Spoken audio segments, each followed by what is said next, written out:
Salut à toi et bienvenue en Japan. Alors aujourd'hui on se retrouve pour parler de l'actualité chaude, l'actualité brûlante en direct du Japon, puisque finalement le pays vient d'activer son état d'urgence. Donc plusieurs semaines après la France, face à la montée croissante du nombre de cas de coronavirus dans la capitale. Alors cet état d'urgence il va être activé dans 7 préfectures majeures du Japon, dont Tokyo, Osaka ou encore Fukuoka, et ça va durer pour une période d'1 mois.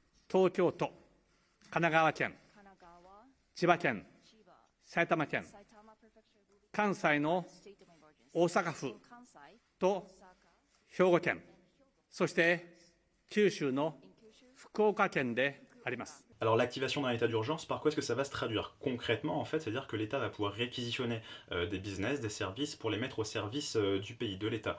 Donc par exemple utiliser des hôtels pour pouvoir mettre les personnes qui sont atteintes par le virus, pour les confiner ensemble. S'il y a par exemple besoin d'acheminer des produits médicaux d'un point A à un point B dans le pays, eh bien on va pouvoir utiliser les services publics. Le gouvernement va demander aux commerces non essentiels de stopper leur activité le temps de cet état d'urgence. Donc ça concerne toutes les entreprises liées à l'entertainment, que ce soit les karaokés, les game centers, etc.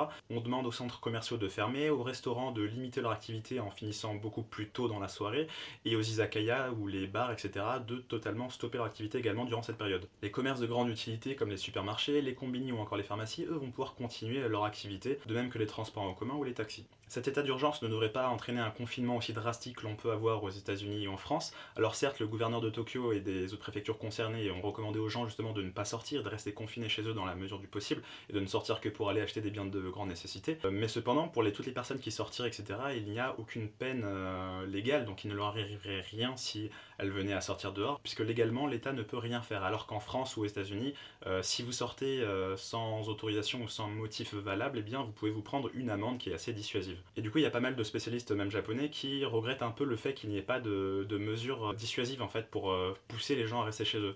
Donc en fait, ce confinement, il est vraiment basé sur le civisme japonais et sur le bon vouloir des gens à respecter ces mesures qui sont préconisées. Et donc le temps que ça prendra pour endiguer ce coronavirus, ça dépendra vraiment du bon vouloir des gens. Après, on sait que les Japonais sont très sensibles à la pression sociale et du coup, cela constituerait vraiment une force de dissuasion majeure. Du coup, malgré l'activation de cet état d'urgence, eh bien, les choses ne devraient pas trop changer au Japon, puisque ça fait déjà plusieurs semaines que le gouverneur de Tokyo avait préconisé aux gens de rester chez eux, et aux business de réduire leur activité ou de permettre à leurs employés de travailler depuis la maison. Du coup, il y a beaucoup d'endroits qui n'ont pas attendu l'activation de cet état d'urgence pour prendre des mesures, puisque dans les semaines passées, il y avait déjà pas mal de centres commerciaux de fermer le week-end, ou de restaurants qui fermaient beaucoup plus tôt que prévu, ou qui avaient juste, tout simplement stoppé leur activité. Donc sans surprise, tous les événements, rassemblements, etc. sont annulés ou repoussés.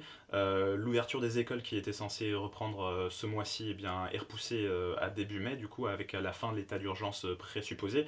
Donc voilà, on en saura plus d'ici un mois, on reste optimiste, et au final, le plus important avec cet état d'urgence, ça va être le plan de relance économique qui va venir avec. Alors il faut savoir qu'il y a pas mal d'économistes qui ont tablé sur une décroissance d'environ 5% de l'économie japonaise en 2020, et du coup, pour faire face, eh bien, le gouvernement a prévu d'injecter 920 milliards d'euros dedans. Donc 920 milliards pour pallier à la baisse d'activité de l'économie du pays.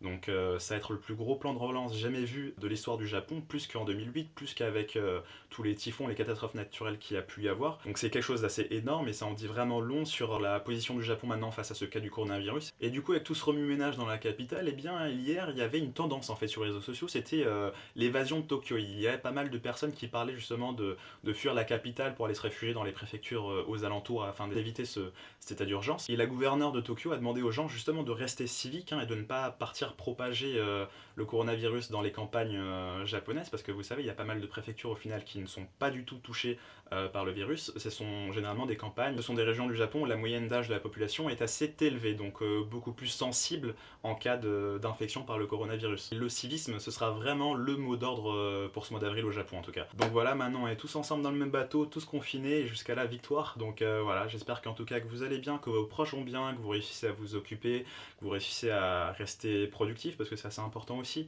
Et puis voilà, j'espère que ces petites brèves d'actualité, que ces news justement en temps réel de ce qui se passe ici au Japon vous plaît toujours. N'hésitez pas à me le faire savoir dans les commentaires, le petit pouce des familles qui fait toujours plaisir. Sur ce, je vous dis tchou bye bye et à dimanche pour la vidéo de la semaine.